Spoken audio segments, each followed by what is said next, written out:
Hey everyone, AquaTwist here, and welcome back to I Spy, the series where I analyze the UI of video games. Throughout the month of October, where everyone's been on the edge of their seat waiting for the Switch 2 reveal, Nintendo announced crazy things for everything but the next console. Just earlier on a random Tuesday, Xenoblade Chronicles X Definitive Edition got announced, making this one of the last Wii U exclusives to be ported over the Switch. But for me, it was Tuesday. Now we need our Twilight Princess HD and Wind Waker HD, and we can finally put the Wii U to rest. And the $100 alarm clock, Alarmo, also came out. And don't worry, I'm still going to make a video about that, eventually. And now, Nintendo Music just dropped. A streaming service where you can listen to hundreds of Nintendo songs on your smart device legally. It's frustrating having to add another app to juggle for listening to music alongside YouTube and Spotify. But thankfully, it's included with your Nintendo Switch Online subscription, so you're not paying anything extra. As a diehard fan of Nintendo music, I'm glad these songs are officially released finally. They're now easily accessible, instead of having to worry about your favorite YouTubers' uploads getting taken down. Rest in peace to BrawlBRSMTs3. So I wanted to share my first impressions with Nintendo music and its UI. I'll be discussing the interface and user experience to see how it compares to the juggernaut of Spotify. Is this worth that on your smartphone? Let's find out. Unfortunately, it's only available on Apple and Android devices. Unlike Spotify, there's no desktop app or browser version, which is a shame because I have to use my basic phone speaker if I want to listen to it while I'm working. Opening the app bombards you with a bunch of recommendations for different selects and albums to choose from. It's a bit overwhelming, but let's put that to the side and look at what we have so far.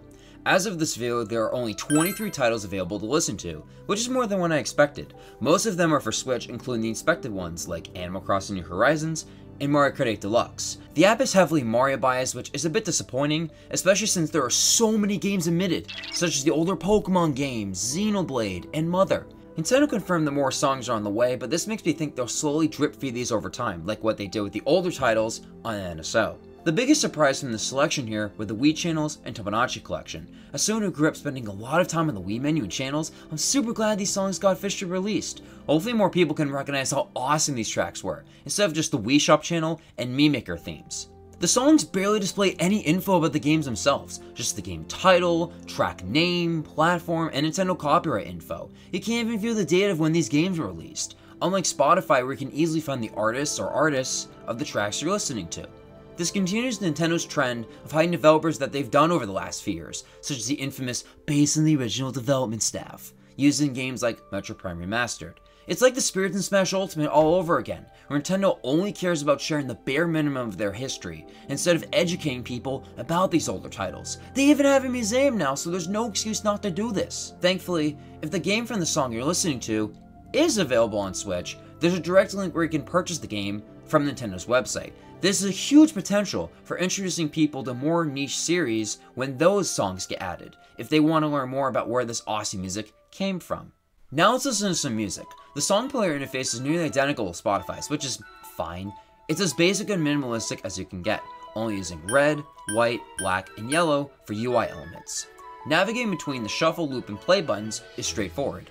Adding more Nintendo charms, such as what they did for the UI of Alarmo, would have been cool, but I can understand them wanting to give people a streamlined experience while using the app, similar to the minimal interface of the Switch, allowing for quick access and fast load times. However, the cool thing about this app is how a song's cover image provides context for when it plays in the game. Instead of adding the Donkey Kong Country OST art, for example, a water level is used for aquatic ambience. Instead of liking a song with a heart icon, as on Spotify, you favorite a song by tapping a star.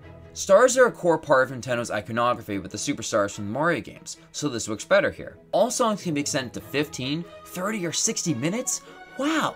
When I was studying in high school and college, I always loved listening to the 30-minute extensions of Nintendo songs, so it's nice that they recognize this in their app. I imagine Spotify likely doesn't have this feature because they expect its user base to shuffle through and listen to as many songs as possible, unlike Nintendo Music's bare bones library. As these are Nintendo's official releases of their songs, some of their titles are different than how we've referred to them for decades, especially the Wii channel music. Instead of just Mii Maker, it's actually called Making a Mii channel. It's nice to have the official names finally be publicly documented, as they're an important part of preserving these games and their history. Now let's talk about the queue because it's pretty annoying. Queue for next puts a song you want to listen to next, like in Spotify. but there's also queue for later, where you choose the songs you want at the end of the queue.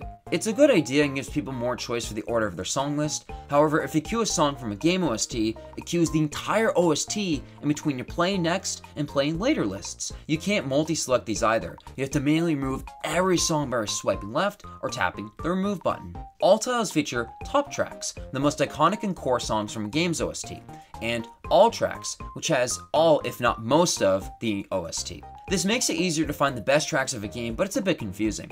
All tracks doesn't put the OST in order either, like all audio plays are done for decades, even before Spotify existed. Why is File Select listed after the final boss theme in Super Mario Galaxy? They also have a bunch of preset playlists, which organize the songs into categories. This is nice for titles such as Splatoon 3, which has over 100 songs across the different game modes. There's also a spoiler prevention to avoid certain games from the preset playlists, but it blocks the entire game from being listened to, not just certain tracks. So if you accidentally come across the Ganon boss theme in Breath of the Wild and you want to mark it as spoiler like on Discord, you can't do that. You have to manually go in your setting and choose the game you want blacklisted from your playlists. Creating playlists is nearly identical to Spotify, where you enter in the name and select the songs you want as a part of them. Thankfully, you can download entire playlists and music to the device for offline listening, which I was worried wouldn't be included in the app. It would have been cool if you could have edited the playlist thumbnails instead of the generic window pane one, like Spotify uses. Have us at least choose from a list of icons like how Switch profile pictures used to be before the expansion pack came out. But those are my overall thoughts. I think Nintendo Music is pretty solid so far. It's a decent way of listening to these songs on the go in one convenient place without having to scramble through dozens of YouTube searches and playlists. It's pretty limited in song selection and there are a few UI quirks, but I'm going to try to use this more and see how it holds up over time, such as when I'm working out at the gym. What do you think of Nintendo Music? Are you going to add this to your music listening habits? Let me know in the comments down below. Be sure to like this video, share this video, and subscribe to see more videos on Game UI like this. Thank you for watching, and go listen to some Nintendo music. Bye!